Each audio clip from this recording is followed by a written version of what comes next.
Welcome to Thoughts and Teens in Focus. I'm your host, Patricia Trim. And yes, we are at the Bethel Deliverance Gospel. We are here because we'll be having a program for children, a Christmas program. But we have some friends who are here, and they are having a program that involves in the community. The program is Family Taking Action. Family Taking Action, a project of Student First New York. And to tell us more about it is Marcus, or the organizer for Student First New York. He will give us more information and how we can help our youths in the community and what the community can do to prevent the high rise of crime among our youths and the gun violence that is taking control of our youths in the community. To talk with us, here is Marcus. Marcus, welcome to Thoughts and Teens in Focus. I know that you are a thought in the teen and you are working furiously with youths of the community and bringing education and self-enhancement to the community for a better community. Welcome once again. Well, thank you for having me. Again, I'm an organizer with Students First New York, and we're an education reform organization that is focused on making sure that every school in New York City, as well as New York State and the rest of the country, is a great school. Because we believe that great schools are the answer to many of the issues that we see as problems in our community. So to us, that means we want to hold teachers and principals and the Department of Education accountable for the shortfalls that we've seen in Brownsville. For example, Brownsville has only one school with an A rating from the state, from the city, and that is just unacceptable.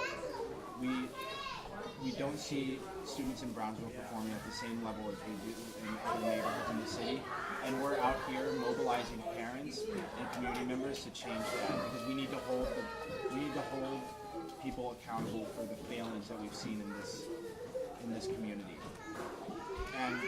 But more specifically for today, I'm here to celebrate the launch of a campaign called Safe Havens, which we have been working on for several months, that is going to allow children in the neighborhood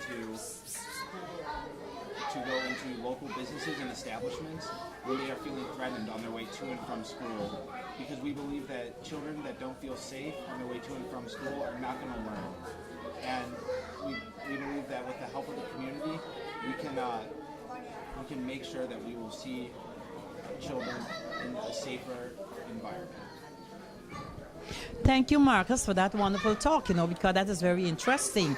And I do hope that whatever you're doing will bring more stability into especially Bronxville area, because a lot of adults and children are afraid to walk in Bronxville. It's too much high-rising crime within the area. And I always say, if they don't have education, it would not be able to function. But seeing that you are thinking about education, I think that will be a grateful success for this program in Bronxville. Before you go, you have any word that you would like to advise other community or other families, or how to encourage them, where they could locate how they can make contact with you?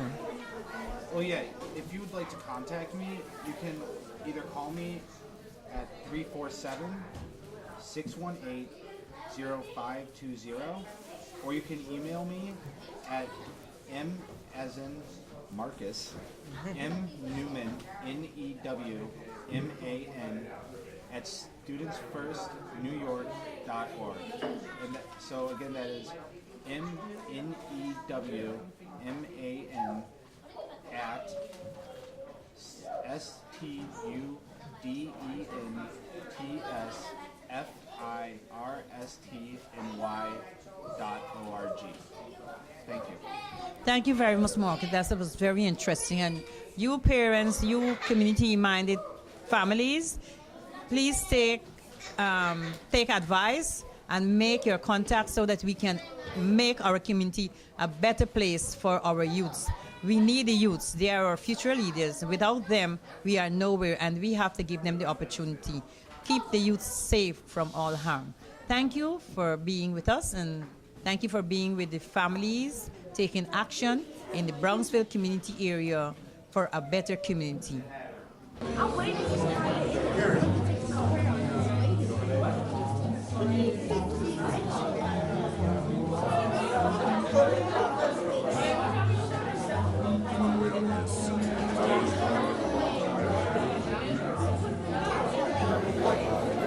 That's cool. All right, cool.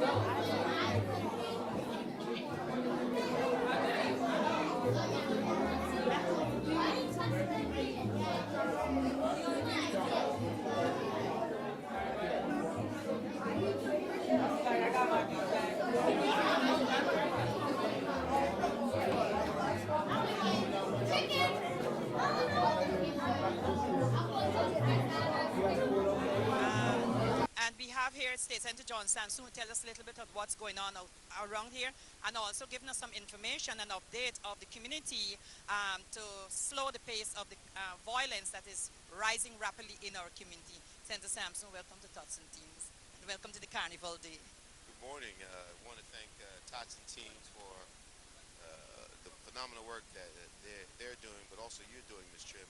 This is the 45th anniversary of the Carnival. It's about your roots, your heritage, and your culture.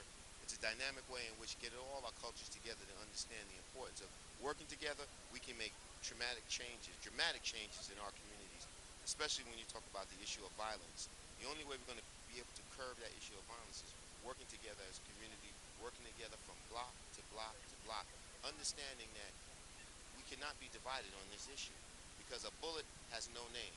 A bullet can pierce generations upon generations upon generations. What we really need to do is we need to understand the psyche of those individuals so they can learn to appreciate where they live, but most of all, not only appreciate where they live, but understand the beauty of working together in a community to have a wholesome community. So I think one way we can do that is by collectively coming together as a people. Second thing is we can reach out to our brothers and sisters in the clergy so they can assist us to bring that spirituality back to our communities.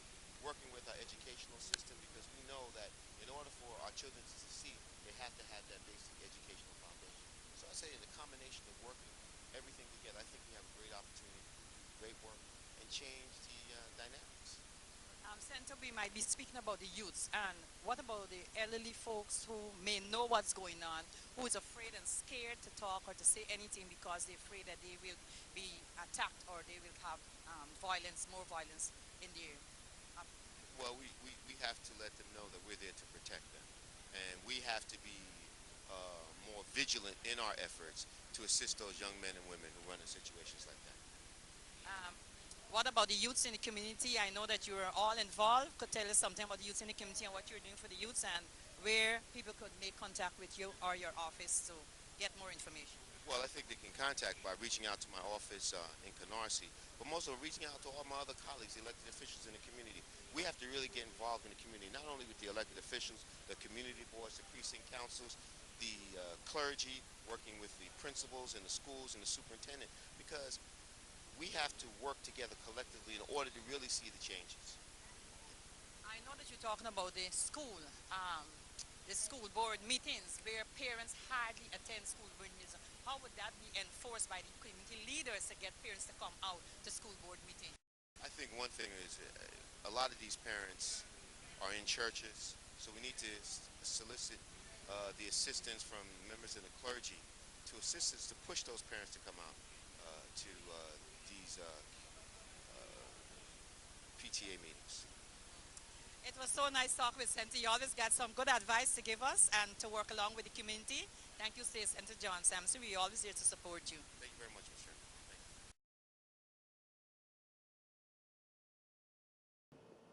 you. I'm Tyler Haywood. And I'm Octavia Narcissus. Welcome to our Thanksgiving edition of News, Views, and Interviews with Tots and Teens in Focus Community Television. Welcome to our History Corner, which comes to you through the compliments of the office of State Senator John Sampson. Our history topic, Thanksgiving Day. Tyler, it is Thanksgiving season. Do you want to share some of your ideas for Thanksgiving and what it meant for you? Sure, Octavia. It's a very special occasion. Lots of food to eat and lots of relatives swarming the house. In celebration of Thanksgiving, what about you, my friend? For me, it is fun. This is my tradition, and I do enjoy the excitement of Thanksgiving.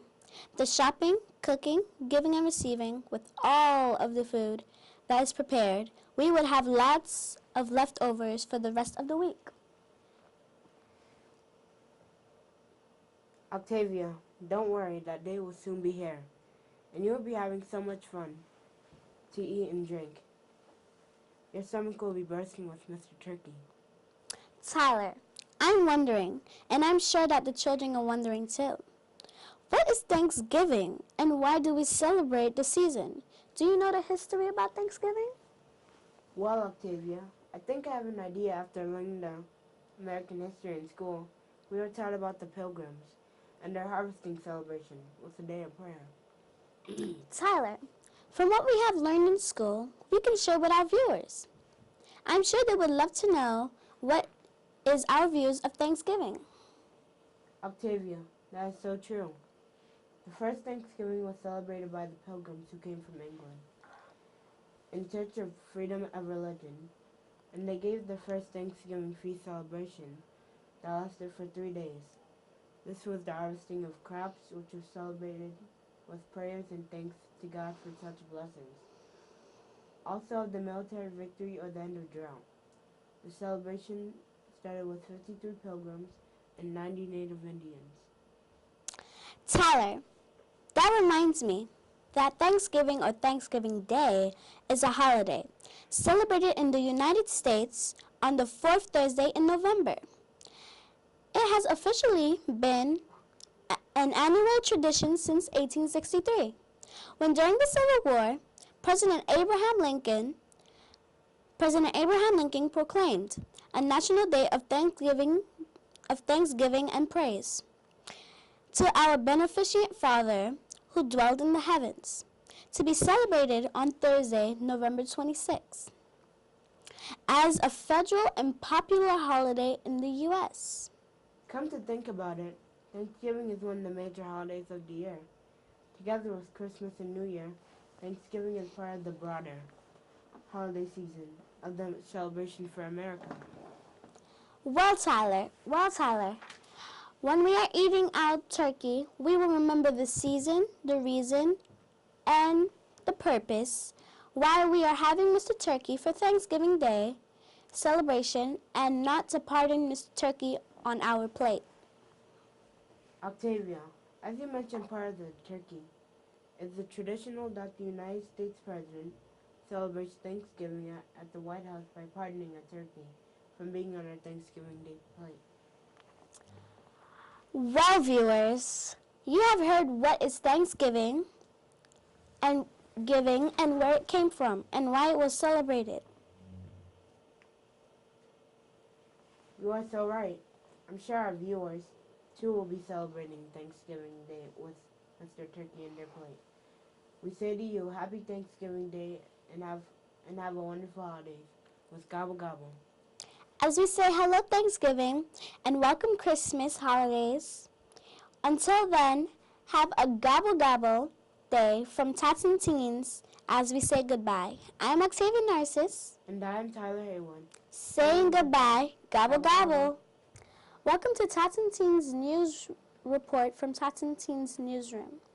I'm Octavia Narcissus with Tots and Teens News as it happens in the community, coming through the compliments of State Senator John Sampson. Tyson Teens held its annual Elegant Dinner Award and Fashion Show on October 13th, 2012. The fashion show was showcased with Mildred Ford, Auntie Collection, and China Doll Collection. Tyson Teens Community Awards was present to Velma Chesney, Sandra Watson, Sandra Fraser-Thomas, Roxanne Persad, Janice Haywood, Bo Bostic, and Jocelyn Agard. Also, Charlie Brown Foster. Parents Appreciation Awards was awarded to Tamika Haywood, Abiola Bramble, and Oslin Bob. Tyson Teens Community Service Awards was awarded to Tamika James May Queen 2012, Prince Thomas, Tatiana Brown, Trevor Brown, Tamaya Brown, Travana Brown, and Ava Haywood. Community Awards was sponsored by our elected officials, Brooklyn Borough President Marty Markowitz, Congresswoman Yvette Clark, Councilman Matthew Eugene, Councilman Jumani Williams, and State Senator Kevin Park, also followed by State Senator John Sampson. Special thanks to all our sponsors, Pam and Steve Restaurant, Lynette Marshall, Rose Garden Catering, Uenda Harris, Dr. Derek Lesma, Pamela Jones, Roseanne Peters, Norma Padmore, Patrick Niviter. We all appreciate all of your support. Thank you for your continual support. I am Octavia Narcissus saying goodbye from Tots and Teens Newsroom, working in the community. Welcome to Tots and Teens Weather Report, which comes to the compliments of the Office of State Senator John Sampson. I am Octavia Narcissus with the Weather Report.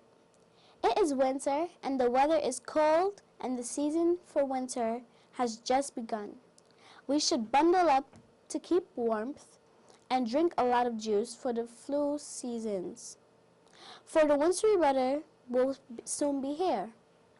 The holidays are here and the weather will be with us through the seasons. So get into your bundle and be safe from the cold. That was Tots and Teens Weather Report from our Weather Channel. I am Octavia Narcissus saying goodbye. Gobble gobble. See you later with Frosty the Snowman. Welcome to Tots and Teens Prayers Ministry. I am Octavia Narcissus with your Prayers Ministry Guidance Talk. Today, all around the world, children are praying. We need to pray in our own prayer groups, in churches, in schools, in orphanages, even on the streets. Children are praying for a better way in their community. We feel blessed and privileged to have been used by God to share what the Lord has given us and to sow into the lives of many children who needs to have someone praying for them. We praise God that He is raising up this next generation. As prayer warriors and agents of transformation, I do pray. Do you pray? Welcome to Teens Talk. I'm Octavia Narcissus, welcoming you to Tots and Teens in Focus Teens Talk, coming to you through the compliments of State Senator John Sampson. Our community belongs to us, as we are citizens of our community. We are the ones to make a difference in our community by respecting our parents, teachers, and elders. As tots and teens, our attitude towards our peers. We should be respecting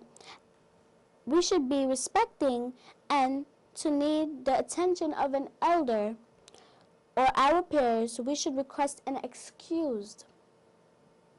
Our priority as students is to achieve high grades in school and to encourage those who are late achievers to make their grades in school as believers of God.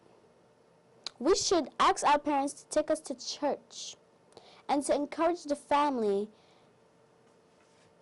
time in prayer and to encourage the family for time in prayers, worship, and reading the Bible daily. As young people, we should find our career for the future and empower our focus towards our goals of achievement. Tots and teens, if you have an idea and you would like to share it with us, you can send your idea to Tots and Teens in Focus in care at Brooklyn Community Access Television at 242nd and 3rd Street, Brooklyn, New York. I am Octavia Narcissus saying goodbye from Tots and Teens Community Talk. Join us next time in our show. I am Octavia Narcissus. Goodbye.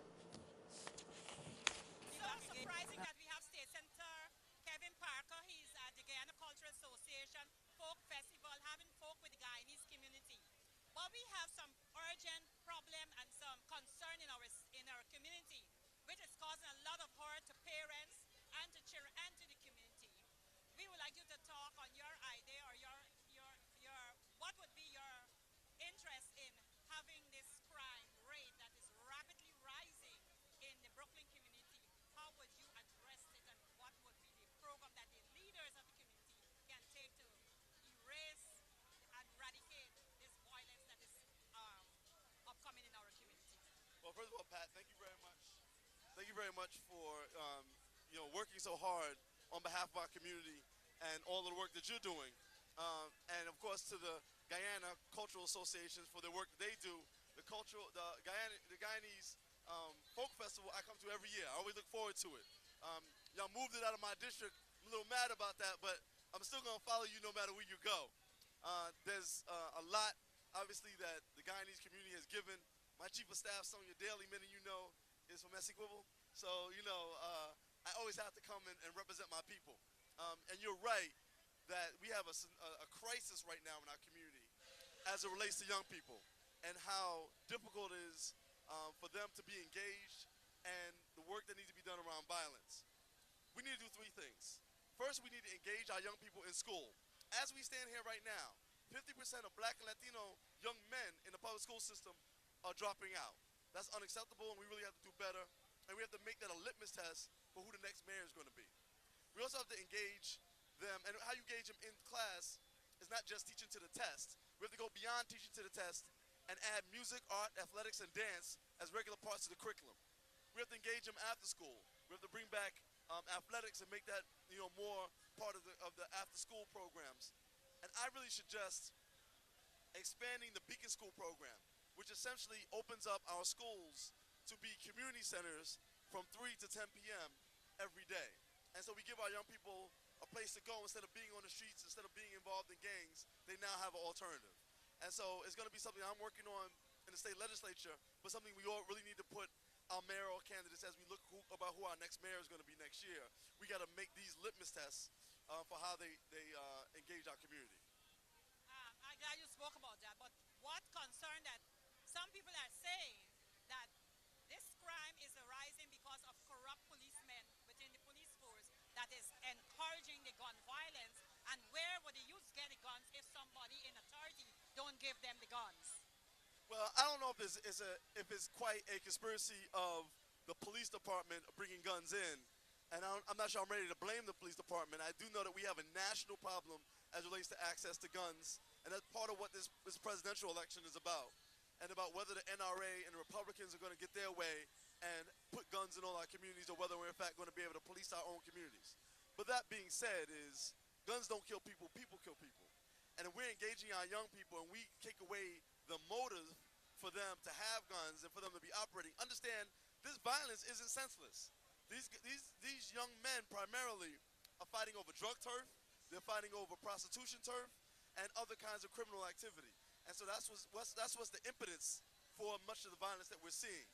And so we need to engage them in a different way and create jobs for them so that they have things to do both in terms of school and employment, so they don't have to look to the drug trade and other kind of illicit activities in our community. I know that we have to work with the young people, but the persons are persons who are involved, who are climatizing the community. Even if a young child, 30 years, do not want to be involved, they always tell them they have to arrest, their family will be at risk. What can be done to those people that is encouraging, that is, involved in this crime? Who are they? Why can't we not get them so that we could save the young people? Because they don't care, the young people die anyhow, and they're still there. Yeah, no, it's a very complicated, as you were indicating, a very complicated and multi-layered problem. But I think that we start with the young people and use the young people as a gateway to improving our families. And I think that, we have to have our community more involved. That's part of why I have been against the excessive and abusive use of stop and frisk. One, it doesn't work. But then two, it undermines the natural relationship between communities and the police who ought to be protecting us. So we need to work on all of those fronts.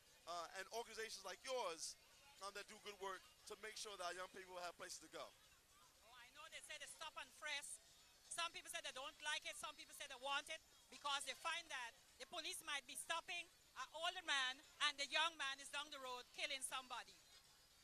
Yeah, the excessive use and the abuse of stop and frisk is a major problem, in part because, like I said, it undermines the relationship between our communities and the police department, but it also doesn't work.